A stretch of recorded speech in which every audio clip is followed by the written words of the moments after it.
guys, welcome to the Legal Edge YT channel for 3-year LLB. This is Surbhi Bhatia and I hope all of you are keeping well.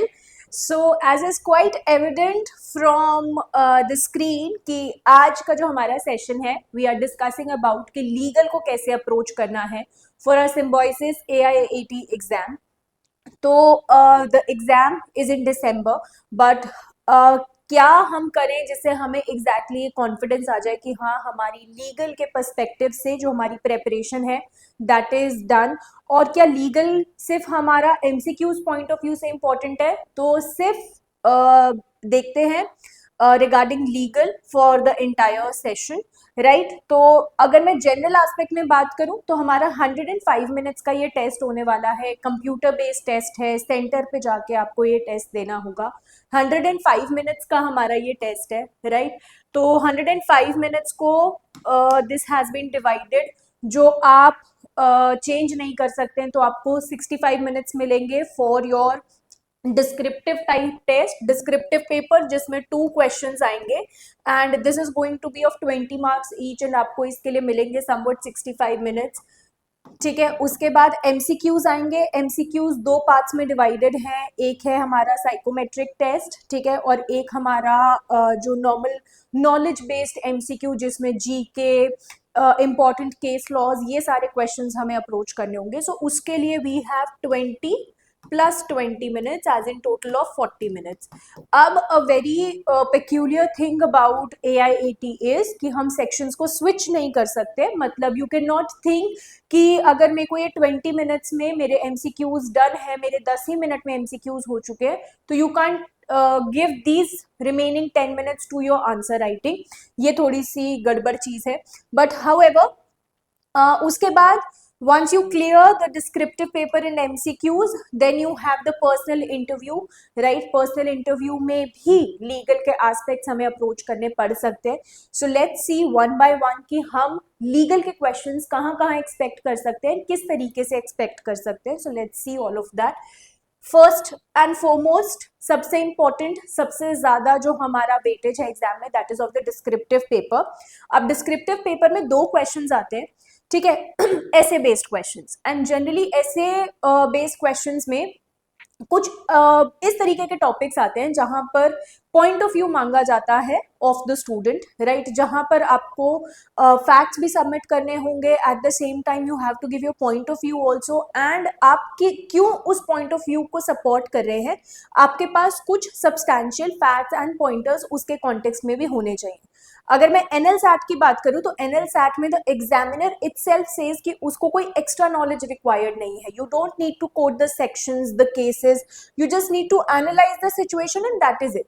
But यहाँ पर जो requirement है for this descriptive topics, that 20 marks का ऐसे, that is entirely कि आपको information होनी चाहिए regarding the topic, regarding the case laws, if you know any, regarding any important sections, right. तो these are just a few topics जो इस साल के लिए काफी ज्यादा इंपॉर्टेंट है. सो जनरली जो हमारा झुकाव होता है ऐसे टाइप ऑफ टॉपिक्स के लिए, दैट इज टूवर्ड्स जो इंपॉर्टेंट टॉपिक्स रहे हैं इस साल. तो अगर मैं लीगल पॉइंट ऑफ व्यू से बोलूँ, these are certain topics that can definitely be important. For example, stray dogs में सुप्रीम कोर्ट का क्या स्टैंड था, what was the decision of the Supreme Court. तो normally the question can come that what is your stand on Supreme Court, what is your stand कि stray dogs पे लगना चाहिए stay या नहीं लगना चाहिए, क्या उन्हें रीलोकेट करना चाहिए या नहीं. सो दैट इज वेयर आपको ऐड करना पड़ेगा कि सुप्रीम कोर्ट ने भी अभी सुओ मोटो कॉग्निजेंस लिया था, right. So if you know about that topic you will be able to give a very neutral and substantial answer. इसलिए I think for descriptive paper the first and foremost point is read newspapers. I think ये वाली जो guidance है everybody might have been giving you कि newspapers पढ़ना is really really important, and then to be familiar with the news, right. तो उसके लिए I think जो आपका 5-year LLB का चैनल है उसमें we have monthly CLKs and sometimes there are other CLKs as well जो बहुत इंपॉर्टेंट रहता है. We discuss them as well. So that is where you can approach. ठीक है. One nation one election was quite much in news. Special intensive revision, SIR जो बिहार में हुआ, and now it has been implemented in other states as well. Waqf amendment was in news last year, this year supreme court में challenge हुआ. So all in all वो जो secularism का aspect है that becomes very important, seeing कि इस time पे secularism is very quite a debatable topic in the country. ठीक है, appointment of judges quite an important one. This has been in news for the entire year कि collegium versus NJAC क्या amendments हुए, क्या provisions हैं, all of that a student is expected to know. Uniform civil code implement अभी उत्तराखंड में हुआ है, article 44 है, but do you think that it should be implemented in other states as well? उसके लिए आपको पता होना चाहिए यूनिफॉर्म सिविल कोड क्या है, उत्तराखंड में किस तरीके से इंट्रोड्यूस किया गया, एंड उसके क्या प्रोज कॉन्स हैं. So obviously legal aspects are really important.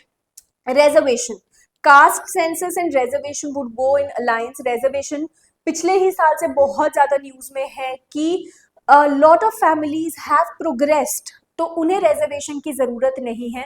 तो जिस तरीके से ओबीसीज में, अदर बैकवर्ड क्लासेस में क्रीमी लेयर का कॉन्सेप्ट है, now this should be introduced for schedule caste and schedule tribes as well as sub categorisation का एक लैंडमार्क केस आया था last year, that becomes important. तो ये कुछ ऐसे टॉपिक्स हैं which are very important. I don't say that these are the only topics that are important, but ये ऐसे टॉपिक्स है that you definitely should know.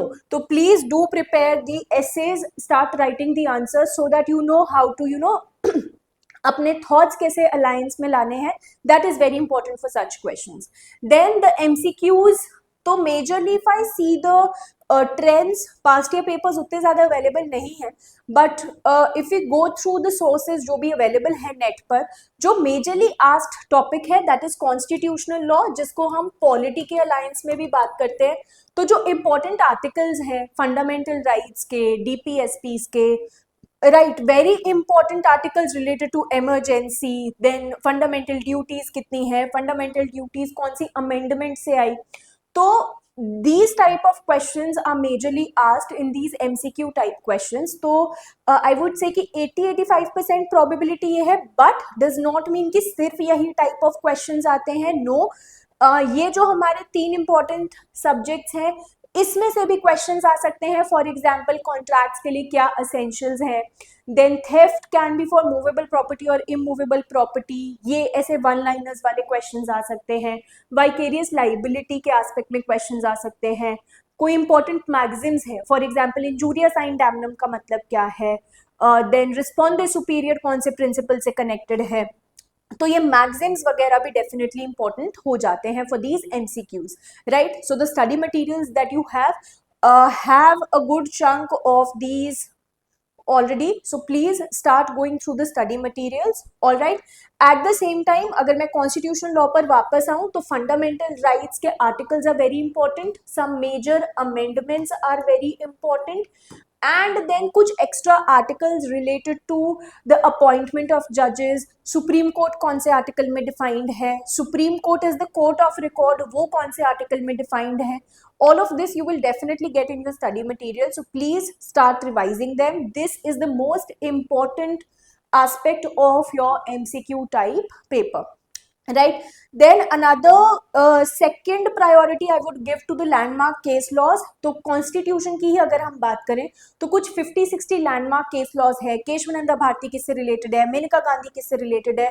So all of that definitely becomes important. And इस साल के कुछ important landmark cases, जैसे I told you that reservation में सब कैटेगराइजेशन हैज बीन अलाउड, तो वो कौन से केस के थ्रू हुआ था, राइट. अभी इस साल तो उतने ज्यादा हमारे बहुत एक्सट्रीम लैंडमार्क केसेस नहीं आए, but last 3-4 years if I see electoral bonds के कॉन्टेक्स्ट में, देन सेम सेक्स मैरिजेस के कॉन्टेक्स्ट में, so the name of such cases are quite important. जैसे अभी एक मूवी आने वाली है of Yami Gautam and Imran Hashmi based on Shah Bano case. तो Shayara Bano, Shah Bano, all of these are landmark cases जो किसी भी एग्जाम के लिए अल्ट्रा इंपॉर्टेंट होते हैं. So very important for you to know. Lastly, interview के कॉन्टेक्स्ट में a subtle information of all the concepts is definitely required. MCQ में बहुत ही आपको क्वेश्चन ओरिएंटेड नॉलेज चाहिए, but here in the interview the examiner can definitely ask you what is article 15, right, उसका एक context क्या है, एजुकेशनल इंस्टीट्यूशंस के रिगार्ड में where it has been given, and a general knowledge, general know-how of contracts, torts and crimes is definitely important. How do you differentiate between robbery and extortion? How do you differentiate between theft and criminal misappropriation of property? तो ये कुछ ऐसे concepts हैं that the examiner, the interviewer can definitely expect you to know. So legal all in all is important from all the three aspects. Psychometric test में definitely it is not that important, but बाकी जो हमारा MCQ है, descriptive है and interview है, तीनों में ही legal का एक अच्छा खासा वेटेज है एंड अच्छा खासा इंपॉर्टेंस है. So start revising the concepts, eight the same time start going through the जो आपका स्टडी मटेरियल है. At the same time, we are here with the mock test series, so that provides you with a good question bank, proper practice of essay type questions. At the same time, very important is that we also help you with the mock interviews and SOP guidance, right? So SOP is quite important. So your test series comes up with that. So please join this test series if you have not yet, so that proper guidance can be given to you and we help you crack this exam, right? So that was all about this session. I hope you learned, and what all other information is what you seek, please do let us know in the comment section and subscribe to the channel. Take care guys, bye bye.